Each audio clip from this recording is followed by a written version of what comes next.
When you have a property that's X, you have it under contract or you own it and it costs you X, and a tenant is going to come in and it's a corporate, let's say a corporate tenant with a long term and all this, is going to make it worth X plus a lot. So the difference here is fair to give them 100,000 if you're going to make 300. You see my point? So what's fair is it's in the value. It's an answer based on the income. Sometimes 50,000 is too much. I remember we're doing a deal in Las Vegas. I may have mentioned it in one of the previous calls earlier this, maybe it was last year. And we're doing a deal in Las Vegas with Subway. And I'm with the JV and we're negotiating and they're agreeing to everything. You're going to pay us 10,000 a month? Yes. You're going to do a 10-year lease? No problem. I'm going to get a corporate guarantee? Yeah, we're going to do it 5. And then when 5 terminates, it automatically renews for another 5. Oh my God.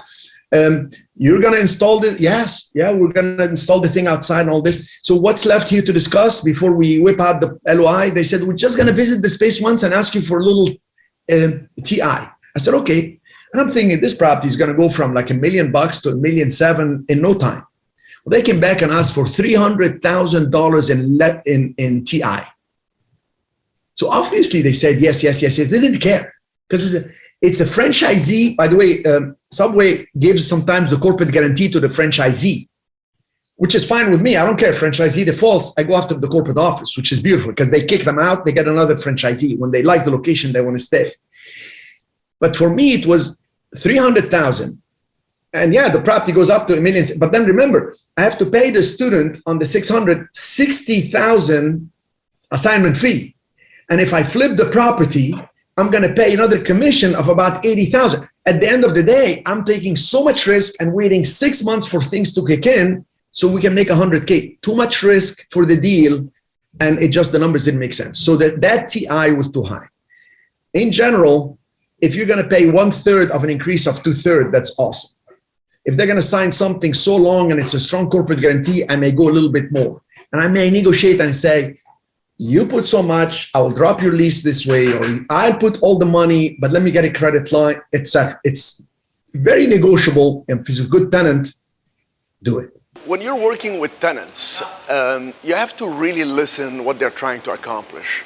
What is their priority? Some tenants, their priority is to open as soon as possible. Some other, their priority is to have free time before they get into a space because they don't want to invest too much money. Some other is to have maybe lower rent in the beginning and then increase rent as they build their business. All this is just so important because if you dial in and listen, the answer is always in what they tell you, what they stress, what they repeat. So sometimes I try to make the conversation 2-3 times. So I have them talk on the first conversation and I say, can we do a follow-up in a couple of days? Then a couple of days later, when I get on the phone, I say, okay, did we leave off? What did we say? I have them recap, and guess what they're going to recap with what's important for them, what's important to them, and that's going to be what they stress on.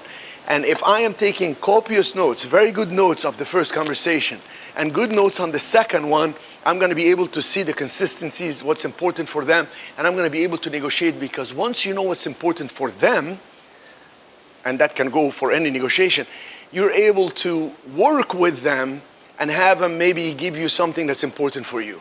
For me, for instance, I'm willing to give a few free months, discount in the first couple months, and then I want to get up to a rent that's good for the rest of the tenancy period. Why? Because the building value is based on that cash flow, it's based on that actual rent. It's a formula. So I don't want to discount the rent on a long-term basis. And that's what's important for me. And they actually want to come in and have the least expense. So we try to meet and work it out in a way that makes financial sense and business sense for both parties.